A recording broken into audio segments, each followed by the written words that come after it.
మిత్రులారా, చర్చలు జరగాలి అని మనం అడగటం కాదు, ప్రభుత్వం అడగాలి. వాస్తవానికి ఇది ఒక విచిత్రమైనటువంటి సందర్భం మారిపోయింది. మాట ఎందుకంటున్నానంటే ఇవాళ ఒక ప్రభుత్వ విధానమే తలకిందులుగా ఉన్నది. తలకాయలకు వెలగట్టి వెంటబడి చంపటం అనేది వాళ్ళ విధానంగా ఉంది. రాజ్యాంగం ప్రకారం కానీ చట్ట ప్రకారం కానీ మనుషులను చంపేటువంటి అధికారము ప్రభుత్వానికి లేదు.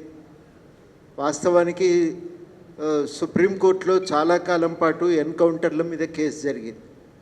ఎన్కౌంటర్ల మీద కేసు జరిగినప్పుడు అప్పుడు బాలగోపాల్ గారు ఉన్నారు, హరగోపాల్ కన్నబిరన్ గారు కూడా ఉన్నారు.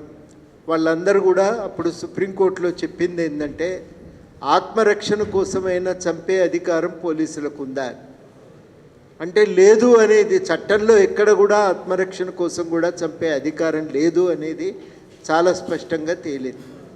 అంటే ఎవరైనా ఆత్మరక్షణ కోసం ఆత్మరక్షణ పేరుతో పోలీసులు ఎదుటి వ్యక్తిని చంపితే అప్పుడు అతడు హత్యానేరం చేసిన వ్యక్తి కిందకే లెక్క. కోర్టులో కేసు నడిచి ఆత్మరక్షణ కోసం అనివార్యమై చంపిండని తేలితే తప్ప ఆ కేసు ఆయన పైన కేసు మాత్రం కొనసాగవలసిందే, ఆయన దోషుడిగానే పరిగణించాల్సి ఉంటుంది. కానీ ఈ పద్ధతిని ఇలా ప్రభుత్వం పాటించాలి. మామూలుగా దొంగను పట్టుకోవటానికి పోయినప్పుడు ఆయన హింసను ప్రయోగిస్తే ప్రభుత్వం బలప్రయోగం చేయవచ్చా? చేయవచ్చు, కానీ లొంగ తీసుకోవటానికి ఎంత అవసరమో అంతే బలప్రయోగం చేయాలి అని చట్టం చాలా స్పష్టంగా చెప్తున్నది. ఇవన్నింటి నేపథ్యంలో ఇవాళ ఎవరమైనా సూటిగా కోరేది మనుషులను పట్టుకునే అవకాశం ఉన్నప్పుడు పట్టుకోవాలి, చర్చలు చేస్తాం, అన్నీ మాట్లాడుకుంటాం, మేము కూడా సమస్య ఏదున్నా పరిష్కరించుకుందామని అంటే అప్పుడు ప్రభుత్వం ఆ మార్గాన్నే ఎంచుకోవాలి. అది చట్టం ప్రకారం అది అనివార్యం. అది ఆ మార్గాన్ని ఎంచుకోవాలి, ఆ మార్గాన్నే ప్రభుత్వం ముందుకు సాగవలసి ఉంటుంది. మేము ఇట్లయితే చేస్తూ ఒప్పుకుంటాం, అట్లయితే ఒప్పుకుంటాం అని అడిగే అధికారం మీకు లేదు. వాళ్ళు అన్నప్పుడు నేను లొంగిపోతాను, నేను వస్తాను, మాట్లాడతాను అని అన్నప్పుడు మాట్లాడాల్సిందే. ఇంకొక మార్గం ఏది ప్రభుత్వానికి ఉండదు, చేయటానికి వీల్లేదు. ఇది మనం మొట్టమొదట స్పష్టంగా అందరం కూడా గుర్తుపెట్టుకోవాలి. ఈ పద్ధతి యుద్ధం చేయవలసి వస్తే సరిహద్దుల దగ్గర జరుగుతుంది. సరిహద్దుల దగ్గర పొరుగు రాష్ట్రంతోనైతే దేశంతోనైతే యుద్ధం జరుగుతుంది.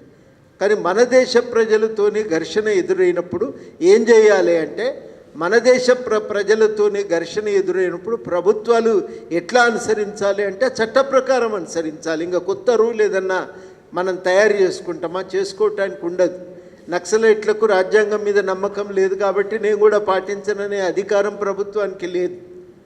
కన్నబిరన్ గారు కోర్టులో ఒకసారి ఆర్గ్యూ చేస్తుంటే కన్నబిరన్ గారు వాళ్లకు నా రాజ్యాంగం మీద నమ్మకం లేదు కదా అంటే మీకుందా అని అడిగిండు. మీకున్నట్టయితే మీరు చేయవలసిన పని ఏంది? మీ చట్టం ప్రకారం మీరు గౌరవించే రూల్స్ ప్రకారమే వాళ్ళతో వ్యవహరించాల్సిన అవసరం ఉంది. మీరు పాటించటం మొదలు పెడితే గౌరవం పెరిగితే అందరూ కూడా వాటిని పాటిస్తారు. వాళ్ళను తప్పు చేసినప్పుడు శిక్షించడానికి చట్టబద్ధమైన పద్ధతులు, నాగరికమైన పద్ధతులు ఉన్నాయి. అనాగరికమైన పద్ధతులను అనేక సంవత్సరాల క్రితమే, వందల సంవత్సరాల క్రితమే ప్రజాస్వామ్యం ఆవిర్భవించిన తర్వాత వదిలిపెట్టిన. ప్రజాస్వామ్యం ఆవిర్భవించిన తర్వాత ప్రభుత్వం తన ఇష్టానుసారంగా మనుషులను కొట్టి చంపి వాళ్ళను నరికి అధికారం లేదు. ప్రభుత్వం చట్ట ప్రకారం నడుచుకోవాలి. అది ప్రజాస్వామ్యంలో ఉన్న మొదటి సూత్రం. మేమంతా కూడా బిఏ మొదటి సంవత్సరంలో చెప్తాం చట్టబద్ధ పాలన అనగా ఏమి అని.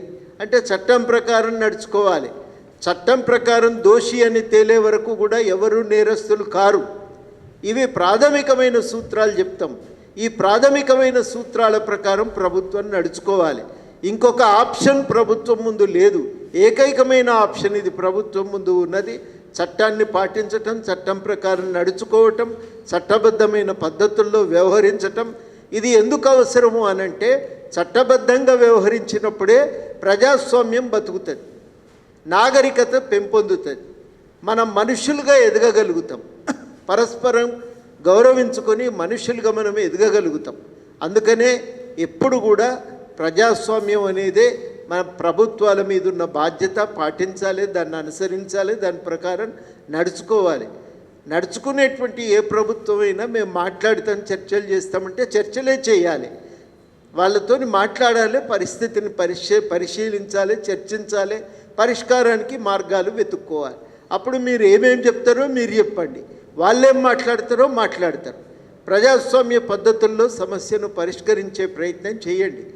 మేము 30 మందిని ఇలా చంపినామంటే కాశ్మీర్లో చంపినరు, సరిహద్దు కాడ చంపినరు అని అంటే అది వేరే లెక్క. అది కానీ ఇక్కడ ఆ రకంగా మీకు ఆ అధికారం అనేది లేదు, చట్టం దాన్ని ఒప్పుకోదు, నాగరిక సమాజాన్ని మనం నిర్మించుకోలేము.